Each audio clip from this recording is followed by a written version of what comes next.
cheeks of his skin I climb to bound. I climb the tree to see the world. When guns came round to blow me down. Good morning. It's been a while, hasn't it? It's been 4 months since I left off, but winter's finally over. And like Seth working on his garden, I figure I should work on my videos again now that spring is here. So I'm just here to make a quick update as to what I've been doing for the last few months.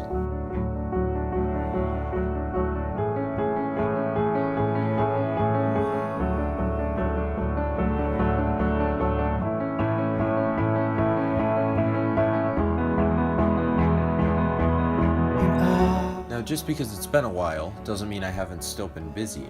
When the last video ended, I had gone up to Myrtle Creek for the winter. I spent a couple months there with my original host before I got another call from Seth here in Ukiah asking if I could come down and work as a part-time employee. So now, a few months later, I've gone back and forth from Oregon to California a few different times. And the last time I was up there was to get some more footage for the next video after this one. But instead of staying with Dan and Ellen, I stayed with one of our neighbors, Andy, and his family. Again, they were wonderful people, and I feel bad that I wasn't able to make a full video staying with them because I didn't expect to be staying very long, and I just didn't expect how much of a good time I was going to have. I had a hell of a time getting there. I got caught in a snowstorm in the mountains on my way up and had an even harder time getting back, as when I was trying to leave, I got stuck there for an extra week because Oregon got, I think it was the record snowfall of the last 20 years. But I suppose this winter was difficult everywhere. With Andy, in between shooting footage, I was helping renovate his father's old property, which hopefully you'll see listed on Airbnb here in the next couple months once it's complete.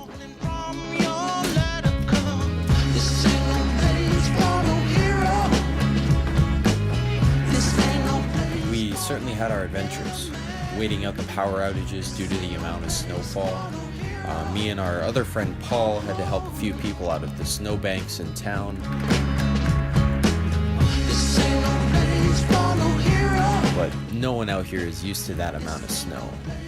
People thought it was the end times. We got to the grocery store and people were practically raiding it. And shelves were bare and people were just trying to store up because they didn't know when it was going to end.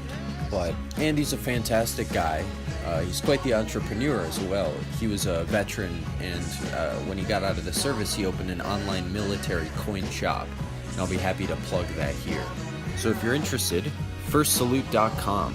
They have beautiful cases, custom engravings. They'll take care of your needs. I had plenty of other adventures since I stopped shooting these videos though. But after shooting almost non-stop for those first couple months, I realized that I'd rather just enjoy the memories I'm making for myself rather than living vicariously through the lens of a camera all the time. And so I've been living and working out here, and although I didn't expect to be doing this host-helper thing for a full year, I've enjoyed it. I've learned more and more about the ins and outs of homesteading, living off-grid, natural alternative construction.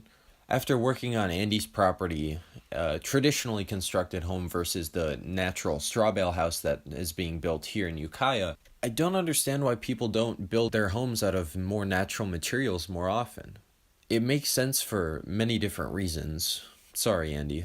But I digress. Let me get to the point of why I'm deciding to release this video today of all days.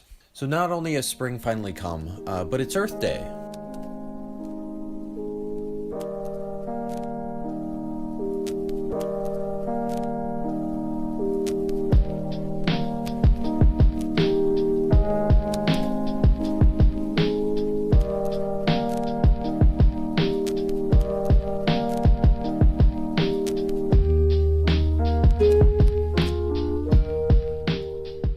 Since it's Earth Day, I figured it'd be an appropriate time to show you guys some footage that I shot a while back, the second time I came down to Ukiah. So Tim, Selena, and I ventured out to the site of the Mendocino Complex fire, which over the course of last summer took the cake for largest wildfire in California history.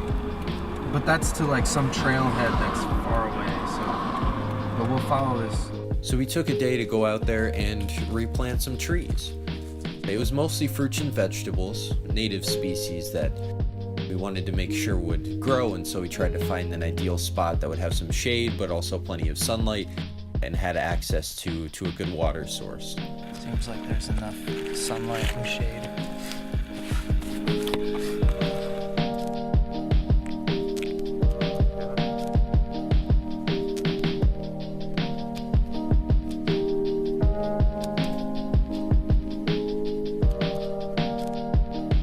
Hopefully, if they take in that scorched landscape, then it might encourage natural wildlife to come back to the area.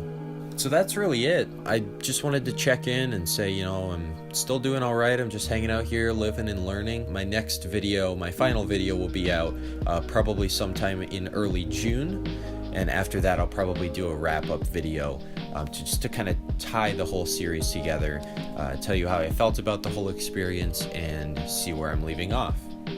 So until then, thanks so much for watching. I hope you have a great rest of your day.